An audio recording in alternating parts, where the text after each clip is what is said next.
Assalamualaikum warahmatullahi wabarakatuh.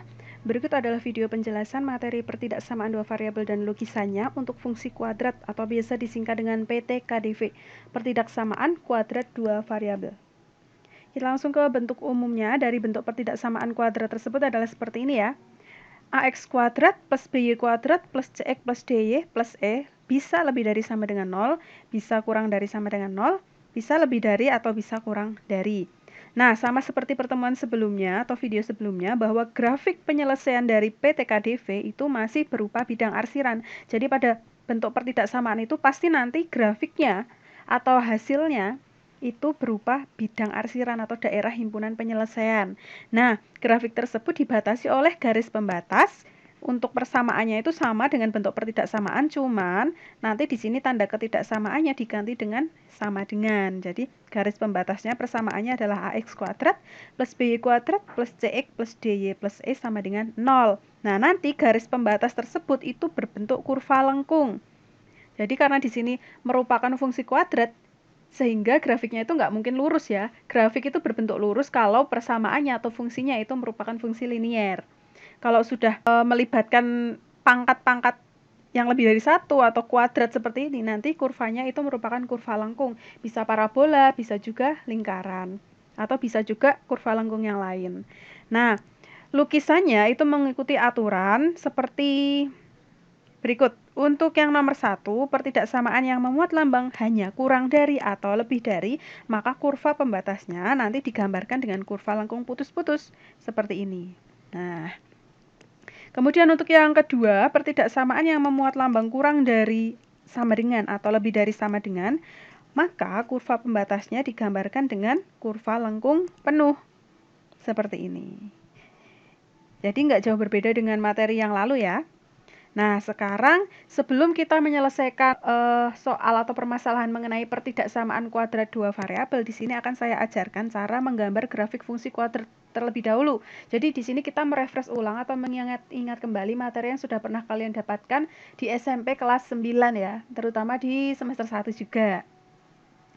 Di sini diminta untuk dalam menggambar grafik fungsi kuadrat itu ada dua cara. Cara yang pertama, kita bisa menggunakan atau mendaftar nilai-nilai X yang nanti akan kita substitusikan ke dalam bentuk fungsinya, sehingga nanti kita menemukan koordinat Y-nya gitu, sehingga nanti didapatkan titik koordinat. Atau cara yang kedua, kita menggunakan titik potong terhadap sumbu X, titik potong terhadap sumbu Y, kemudian nanti kita mencari sumbu simetri, kemudian nilai optimum. Setelah itu baru dari koordinat-koordinat yang sudah kita temukan itu kita gambarkan ke dalam koordinat kartesius, kemudian dihubungkan menjadi sebuah garis lengkung atau kurva.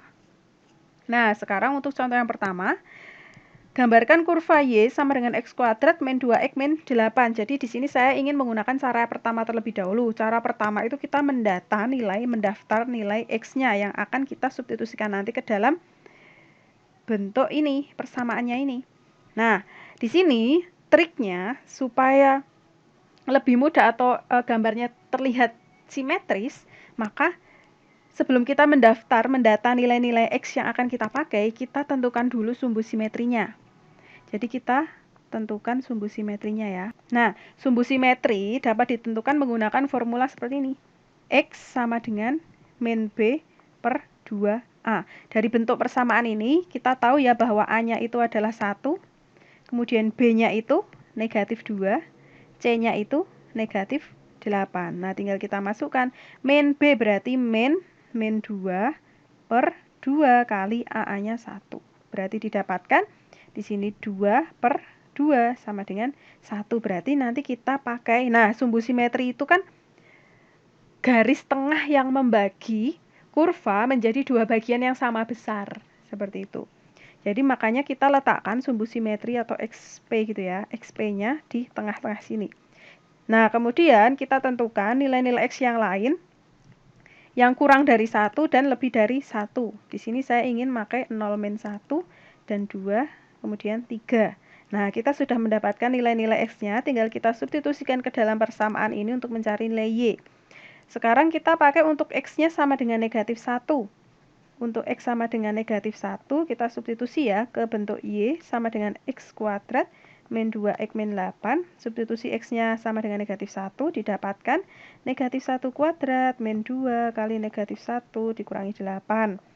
Hasilnya sama dengan ini 1, ini jadi plus 2, ini min 8. Berapa itu? 3 dikurangi 8 itu min 5. Berarti y-nya min 5. Sehingga titik koordinatnya adalah min 1, min 5. Begitu seterusnya untuk yang x sama dengan 0 sekarang yang kedua. Substitusi langsung ya, berarti y sama dengan 0 kuadrat itu 0, dikurangi 2 kali 0 itu 0, dikurangi 8. Nah, sehingga didapatkan 0 kurangi 0, 0, 0 min 8 min 8, berarti y-nya min 8.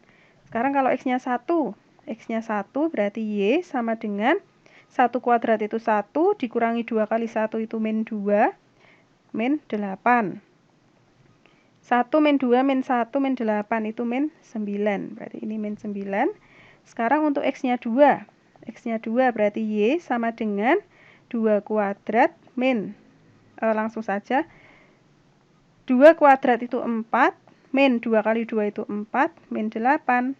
Berarti 4 min 4 habis 0. 0 min 8 min 8. Nah ini pasti sama kalau sudah melewati sumbu simetri pasti dua angka sebelum dan setelahnya itu sama. Kalau di sini min 8 sama kan, berarti kalau yang ini sama dengan ini min 5. Perlu bukti? Coba ya kita cari. Untuk x sama dengan 3, berarti 3 kuadrat itu 9, min 2 kali 3 itu 6, min 8. Nah, sama dengan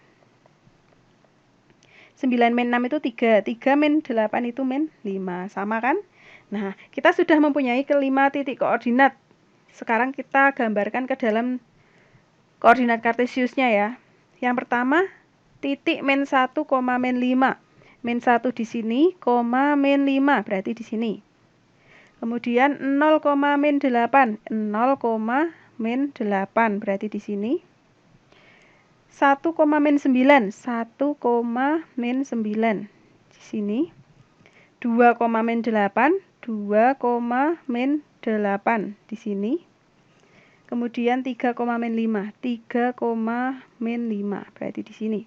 Nah, kelima gambar ini kita hubungkan menjadi sebuah garis lengkung. Nah, seperti ini ya. Garisnya dirapikan sendiri nanti. Yang pasti melewati kelima garis tersebut.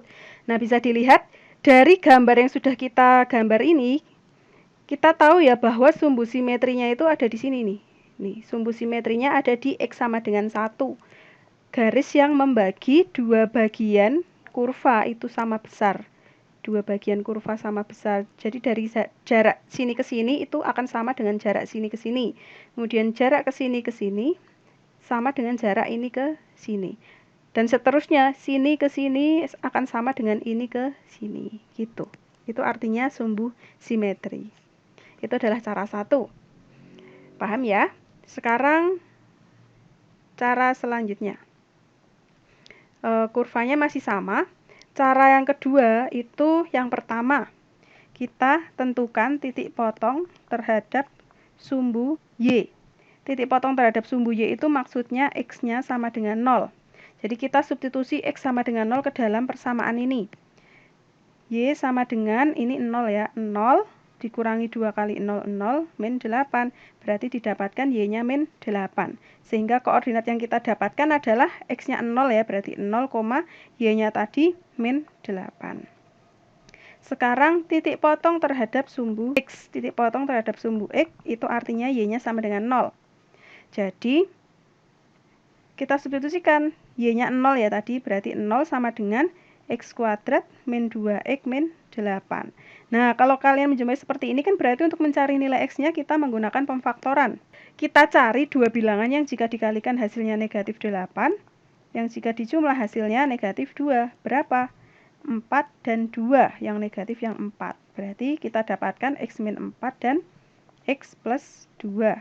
Kita buat sama dengan 0 semua, berarti x min 4 sama dengan 0, berarti x-nya sama dengan 4, atau x plus 2 sama dengan 0, berarti x-nya sama dengan min 2. Sehingga titik koordinatnya x, y, x-nya 4, y-nya 0.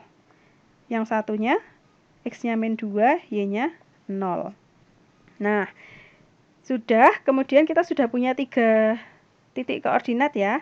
Yang ketiga kita tentukan sumbu simetrinya. Sumbu simetri tadi dirumuskan dengan XP ya. XP sama dengan min B per 2A. Tinggal kita masukkan min B. Kita tadi sudah menghitung ya, didapatkan nilai XP-nya itu 1. Kemudian yang keempat, kita tentukan nilai optimum. Nilai optimum itu bisa maksimum, bisa minimum. Tergantung nanti bentuk kurvanya. Nah, nilai optimum itu bisa didapatkan dengan kita mensubstitusikan nilai X ke dalam persamaan, atau kita bisa menggunakan formula ini. YP sama dengan D per min 4A. Dengan D itu adalah diskriminan yang dirumuskan dengan B kuadrat min 4AC. Dilanjutkan per min 4A. Kalian bisa menggunakan formula ini, bisa juga dengan hanya mensubstitusikan XP ke persamaan kurva. Nah, ini kita pakai ini saja, berarti B kuadrat itu min 2 kuadrat, min 4, A-nya 1, C-nya min 8, per min 4, A-nya tadi 1 ya. Berarti didapatkan, ini 4, ini jadi plus 4 kali 8 itu 32, per min 4. Hasilnya berapa itu? 4 tambah 32 itu 36, 36 per min 4 itu min 9. Nah, koordinat selanjutnya itu adalah kombinasi dari sumbu simetri dan nilai optimum, berarti XP, YP. Yang sudah kita dapatkan tadi dengan nilai XP-nya adalah 1, YP-nya min 9. Nah, 1, 2, 3, 4 kita punya 4 titik koordinat. Sekarang kita gambarkan ke dalam koordinat kartesius. Yang pertama, titiknya itu 0, -8, berarti 0, -8. Kemudian 4,0, berarti di sini ya. Kemudian -2,0. Kemudian 1, -9. Nah, seperti ini. Jadi kalau digambarkan mirip dengan yang tadi ya. Nah, seperti ini. Itu. Jadi, kira-kira apa yang membedakan cara yang pertama dengan yang kedua jika ditinjau dari bentuk persamaan kuadratnya? Jadi kita lebih mudah menggunakan cara kedua kalau misal persamaannya itu bisa kita faktorkan seperti ini. Bisa kita faktorkan. Nah, kan terkadang juga kalian menemui bahwa dalam persamaan kurva atau persamaan kuadrat tersebut itu tidak bisa difaktorkan, atau kita harus menggunakan rumus ABC. Nah, kalau dijumpai bentuk seperti itu, maka lebih mudahnya kita memakai cara yang satu tadi gitu. Jadi kita menggunakan cara yang kedua kalau misal bentuk persamaannya bisa kita faktorkan. Seperti itu ya. Lanjut. Nah, sekarang kita menentukan daerah himpunan penyelesaiannya pada PTKDV. Jadi di sini soalnya masih sama. Kemudian gambarnya kan sudah kita tentukan tadi ya. Nih, gambarnya adalah seperti ini. Nah, sekarang di sini kita menentukan daerah himpunan penyelesaiannya itu yang mana, yang harus kita arsir itu yang mana, yang di dalam kurva atau yang di luar kurva. Nah, caranya seperti pertemuan yang lalu atau video yang lalu, kita menggunakan uji titik untuk menentukan daerah himpunan penyelesaiannya. Misal, kita ingin mengambil titik 0,0 ya. Uji titiknya kita memakai 0,0 yang termudah. Berarti kita ingin mengecek apakah daerah di dalam kurva ini merupakan daerah yang benar atau salah gitu. Jadi kita substitusikan ke dalam Y kurang dari sama dengan X kuadrat min 2X min 8. Substitusi saja, berarti Y kurang dari sama dengan ini jadi 0, min 0 min 8. Berarti 0 kurang dari sama dengan min 8. Benar atau salah kalau 0 itu kurang dari sama dengan min 8? Salah ya, 0 itu lebih besar. Berarti daerah yang di dalam kurva itu adalah daerah yang salah. Sehingga DHP-nya atau daerah yang kita arsir itu adalah daerah yang berada di luar kurva. Seperti ini. Ini merupakan DHP-nya.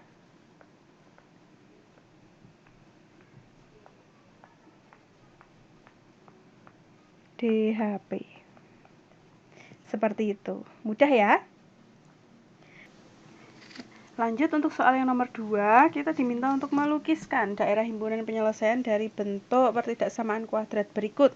Nah, di sini kalian boleh menggunakan cara 1 atau cara 2. Di sini kan saya melihat bahwa pertidaksamaan tersebut, atau jika kita sudah mengubah bentuk pertidaksamaan tersebut menjadi persamaan kuadrat, maka persamaan kuadrat tersebut dapat difaktorkan, sehingga saya ingin menggunakan cara yang kedua. Nah, sebelum kita menggunakan langkah-langkah seperti cara kedua, langkah awal kita tentukan dulu garis pembatasnya. Garis pembatasnya itu didapatkan dari mengubah bentuk pertidaksamaan menjadi persamaan. Jadi di sini kan bentuk pertidaksamaan ya, kita buat jadi persamaan, sehingga menjadi Y sama dengan min X kuadrat min 6X plus 7. Nah, sekarang kita kerjakan berdasarkan langkah-langkah. Kita cari titik potong terhadap sumbu Y ya. Berarti nilai X-nya sama dengan 0. Nah, ketika X-nya sama dengan 0, kita substitusikan ke garis pembatas, sehingga didapatkan Y sama dengan, ini kan 0 ya, 0, ini juga 0, min 0 plus 7. Berarti Y-nya 7, sehingga titik koordinat yang kita dapatkan adalah X, Y, X-nya tadi 0, Y-nya 7. Kemudian, yang kedua yaitu kita mencari titik potong terhadap sumbu X, yang artinya nilai Y-nya sama dengan 0. Nah, dari sini kita substitusikan Y-nya 0, sehingga didapatkan 0 sama dengan negatif X kuadrat min 6X plus 7. Nah, kita pindahkan ruas semua supaya di sini koefisien dari X kuadratnya positif. Karena jika koefisien X kuadratnya masih negatif, itu kita akan kesusahan dalam memfaktorkannya. Kita pindahkan ke ruas kiri menjadi X kuadrat ditambah 6X min 7 sama dengan 0. Nah, dari sini baru kita faktorkan. Kita cari dua bilangan yang jika dikalikan hasilnya adalah negatif 7, yang jika dijumlah hasilnya adalah 6. Perkalian 7 itu hanya 1 dan 7. Nah, di sini tinggal kita tentukan yang negatif adalah yang kecil ya, karena hasilnya positif. Sehingga kita dapatkan faktornya adalah X min 1 dan X plus 6 sama dengan 0. Kita cari pembuat nolnya. Yaitu yang pertama ada X min 1 sama dengan 0, berarti X-nya sama dengan 1, atau X plus 6 sama dengan 0, berarti X-nya sama dengan min 6. Sehingga titik koordinatnya untuk yang pertama, X, Y. X-nya 1, Y-nya tadi 0. Kemudian yang kedua, X-nya min 6, Y-nya 0. Langkah ketiga kita cari sumbu simetrisnya. Sumbu simetri yang dirumuskan dengan X sama dengan XP ya, XP sama dengan min B per 2A. Min B, berarti min 6 per 2 kali A-nya itu min 1. Sehingga didapatkan di sini jadi 6 per min 2, yaitu min 3. Setelah itu kita cari nilai optimum. Nilai optimum itu kita bisa menggunakan formula seperti tadi itu ya, yang YP sama dengan D per min 4A, atau kita bisa substitusikan X sama dengan min 3, ini sumbu simetrinya, ke dalam garis pembatas, persamaan garis pembatas. Nah, kalau saya tadi sudah menggunakan formula YP ya, sekarang saya akan mencoba cara lain, yaitu dengan memasukkan sumbu simetri ke dalam garis pembatas. Sehingga didapatkan Y sama dengan min X kuadrat, berarti min 3 kuadrat, min 6, X berarti min 6 kali min 3 plus 7. Didapatkan berarti ini min 9, ini jadi plus 18 plus 7. Berapa itu? Min 9 plus 18 itu 9, 9 tambah 7 itu 16. Nah, sehingga didapatkan titik koordinatnya adalah X, Y. X-nya ini min 3, Y-nya 16. Seperti itu. Nah, setelah kita menemukan titik-titik koordinatnya, kita gambarkan ke koordinat kartesius. Yang pertama, titik yang kita dapatkan adalah 0,7, berarti 0,7. 7 di sini ya, antara 6 dan 8.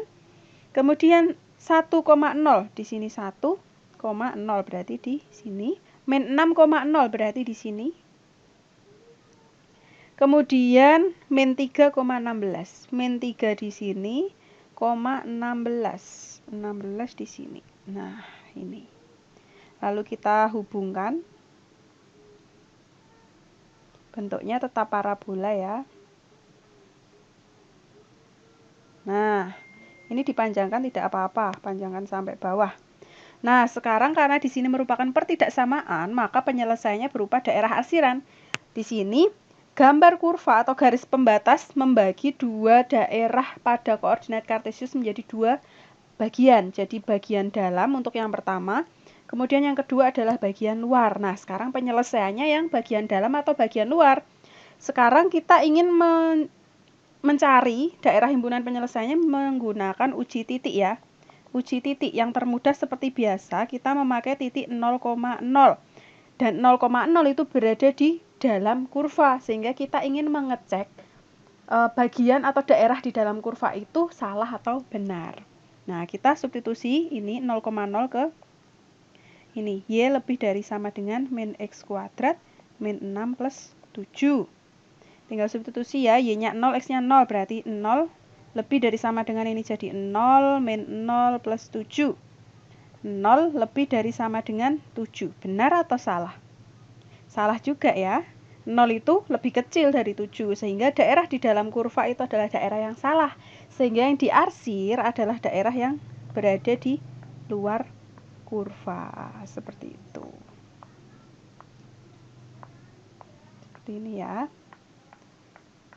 Ini DHP-nya. Sebelumnya perhatikan juga mengenai penggambaran garis pembatas. Jadi kalau di sini tanda ketidaksamaannya ada sama dengannya, berarti garis pembatasnya adalah garis penuh. Sedangkan kalau tanda ketidaksamaan tidak ada sama dengannya, maka garisnya adalah putus-putus gitu. Jadi tetap perlu diperhatikan ya untuk tanda ketidaksamaannya dalam penggambaran jenis garis pembatas. Paham ya?